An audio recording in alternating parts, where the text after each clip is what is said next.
নমস্কার। আজকে আমরা 2017 সালের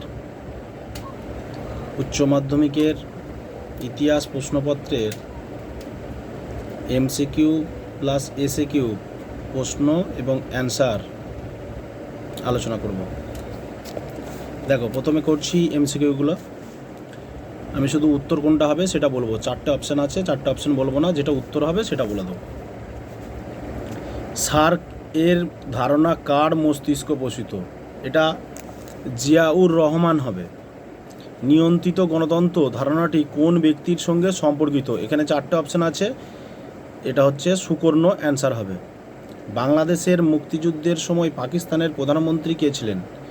এটা ইয়াহিয়া খান হবে। ভারতের পরিকল্পনা কমিশন কবে গঠিত হয়? 1950 খ্রিস্টাব্দে। প্রথম উপসাগরীয় যুদ্ধ কবে সংগঠিত হয়েছিল? 1990 খ্রিস্টাব্দে। বিএন বিএন ফোর যুদ্ধে কে জয়ী হয়েছিল?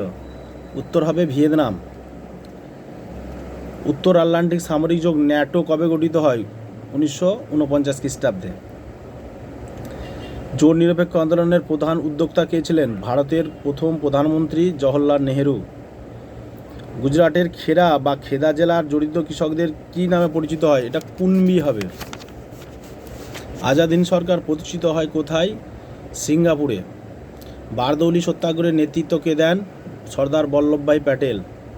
কিপস মিশন যখন ভারতে এসেছিল তখন ব্রিটিশ প্রধানমন্ত্রী কে ছিলেন? Winston Churchill. লখনৌ চুক্তি কবে স্বাক্ষরিত হয়? 1916 খ্রিস্টাব্দে। ভাইকমে মন্দিরে প্রবেশ আন্দোলনের নেতৃত্ব কে দেন? কেপি কেশব মেনন। কুওমিন্টাং এর প্রতিষ্ঠাতা কে? সান ইয়াত সেন। হিন্দু পায়োনিয়ার পত্রিকাটি প্রকাশ করেন? এখানে 4টে অপশান আছে, এখানে নববঙ্গ হবে। নব্যবঙ্গ। ডান দিক বাম দিক আছে, বাম দিক ডান দিকে মেলনে বোগের সন্ধি, এটা 1843। তিয়েনশিনের সন্ধি 1858। Peking convention 1860। নানকিংয়ের সন্ধি 1842। অপশান সি এরটা হবে। দক্ষিণ ভারতের বিদ্যাসাগর বলা হতো বীর শালিঙ্গম পান্তুলকে। ফোর্ট উইলিয়াম কলেজ প্রতিষ্ঠিত হয়েছিল 1800 খ্রিস্টাব্দে। আবার একটা স্তম্ভ 1 স্তম্ভ 2 আছে। টিপু সুলতান, এটা হবে শ্রীরঙ্গপত্তনমের সন্ধি। রঞ্জিত সিং, এটা হবে অমৃতসরের সন্ধি।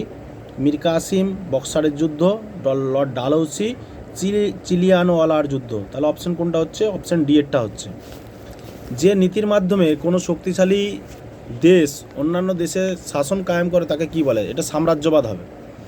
নতুন বিশ্ব কথাটি প্রথম ব্যবহার করেন আমেরিকো ভেসপুচি। মিথ শব্দটি হচ্ছে মিথোস থেকে, যেটি একটি গ্রিক শব্দ। জীবনের জলসাঘরে, এটা কার আত্মজীবনী? এটা মান্নাদের আত্মজীবনী। এরপরে আমরা এসএকিউ গুরু করব। 24টা এমসিকিউ হয়ে গেল। এসএকিউ 16টা অথবা দেওয়া আছে কোশ্চেন। হ্যাঁ, শ্বেতাঙ্গদের বোঝা বলতে কি বোঝানো হয়েছে? শ্বেতাঙ্গ শ্রেণীর মানুষরা অশ্বেতাঙ্গ শ্রেণীর মানুষদের, অর্থাৎ অশ্বেতাঙ্গ মানে এশিয়া ও আফ্রিকা মহাদেশের অশ্বেতাঙ্গ শ্রেণীর মানুষদের উপর যে অত্যাচার করত তাকে শ্বেতাঙ্গদের বোঝা নামে অভিহিত করা হয়েছে। শ্বেতাঙ্গ শ্রেণীর মানুষেরা অর্থাৎ সাদা চামড়ার মানুষেরা এশিয়া ও আফ্রিকা মহাদেশের অশ্বেতাঙ্গ মানে কালো চামড়ার মানুষদের ওপর যে অত্যাচার করত সেটা শ্বেতাঙ্গদের বোঝা নামে অভিহিত। সর্বশেষ চার্টার আইন কবে প্রবর্তিত হয়? 1853 খ্রিস্টাব্দে। 4টে চার্টার অ্যাক্ট হয়েছিল 1793 থেকে 1793, 1813, 1833, 1853। পলাশি লুণ্ঠন কি বলতে কি বোঝো? পলাশি যুদ্ধের পর ইস্ট ইন্ডিয়া কোম্পানি ও তার কর্মচারীরা প্রচুর পরিমাণে সম্পদ বাংলা থেকে ব্রিটেনে নিয়ে যেতে থাকে। এটাকে ঐতিহাসিক ব্রুকস অ্যাডামস পলাশি লুণ্ঠন বলে অভিহিত করেছেন। 100 দিনের সংস্কার কি? 1898 খ্রিস্টাব্দে 11ই জুন থেকে চীনা সম্রাট কোয়াংশু 103 দিন ধরে চীনে যে সংস্কারমূলক কর্মসূচি গ্রহণ করেছিলেন সেটাই হচ্ছে 100 দিনের সংস্কার নামে পরিচিত। নববঙ্গীয় কারা? ডিরোজিও ও তার অনুগামীরা নববঙ্গ নামে পরিচিত ছিল। চুক্তিবদ্ধ শ্রমিক কাদের বলা হতো? চুক্তিবদ্ধ শ্রমিক বলতে বোঝায় সেই শ্রমিক শ্রেণীকে যারা কোনো নিয়োগকর্তার অধীনে চুক্তিবদ্ধ বা চুক্তিতে আবদ্ধ থাকত। সাম্প্রদায়িক বাটোয়ারা নীতি কে কবে ঘোষণা করেন? উত্তরটা হচ্ছে 1932 খ্রিস্টাব্দে। Sir রামসে McDonald. মুসলিম লীগের লাহোর অধিবেশনের গুরুত্ব কী? মুসলিম লীগের লাহোর অধিবেশনে পাকিস্তান প্রস্তাব পাস হয়েছিল। কার নেতৃত্বে ঝাঁসি রেজিমেন্ট গঠিত হয়? নেতাজি সুভাষচন্দ্র বসুর নেতৃত্বে ঝাঁসি রেজিমেন্ট গঠিত হয়েছিল। পরের প্রশ্ন, ফিদেল কাস্ত্রো কে ছিলেন? ফিদেল কাস্ত্রো ছিলেন কিউবার রাষ্ট্রপতি। বর্ণ বৈষম্য নীতি কোন দেশে বলবৎ হয়? এটা হবে দক্ষিণ আফ্রিকায় বলবৎ হয়েছিল বর্ণ বৈষম্য। লগ্নি পুঁজি কাকে বলে? যে পুঁজি বা অর্থ, যে পুঁজি বা অর্থ শিল্প প্রতিষ্ঠা ও প্রসারের ক্ষেত্রে বিনিয়োগ করা হয় তাকে বলা হচ্ছে লগ্নি পুঁজি। সোশ্যাল ডারউইনবাদের প্রবক্তাকে? Herbert Spencer. কোন আইন দ্বারা কলকাতায় সুপ্রিম কোর্ট স্থাপিত হয়? এটা হচ্ছে রেগুলেটিং অ্যাক্ট 1773।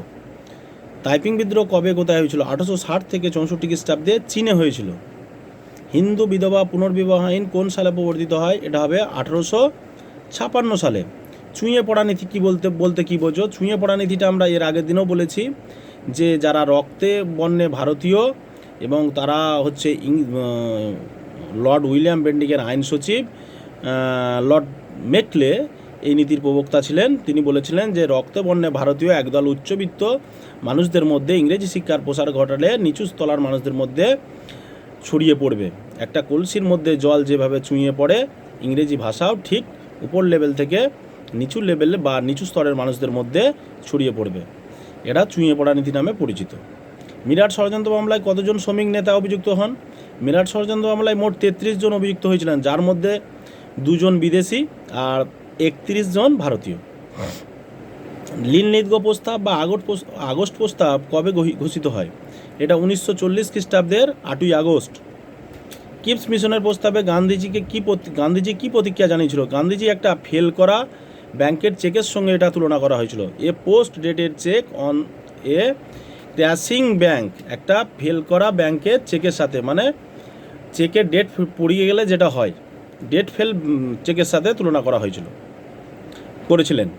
বার্লিন অবরোধ বলতে কী বোঝো? সোভিয়েত রাশিয়া পশ্চিম জার্মানি থেকে বার্লিনকে মার্কিন যুক্তরাষ্ট্রের হাত থেকে রক্ষা করার জন্য বার্লিন প্রবেশের পথ বন্ধ করেন, যা বার্লিন অবরোধ নামে পরিচিত। আবারও বলছি, সোভিয়েত রাশিয়া পশ্চিম জার্মানি থেকে বার্লিনকে মার্কিন যুক্তরাষ্ট্রের হাত থেকে রক্ষা করার জন্য বার্লিন প্রবেশের পথ বন্ধ করে দেন, যা বার্লিন অবরোধ নামে পরিচিত। বুলগারিন কে ছিলেন? বুলগারিন ছিলেন সোভিয়েত রাশিয়ার রাষ্ট্রপতি। স্বাধীন ইন্দোনেশিয়ার প্রথম প্রধানমন্ত্রী কে ছিলেন? এটা হবে ডক্টর সুকর্ণ। স্বাধীন ভারতবর্ষের প্রথম নির্বাচন কবে হয়েছিল? 1951 থেকে 52। আর নির্বাচন কমিশনার ছিলেন সুকুমার সেন, এটা মনে রাখবে।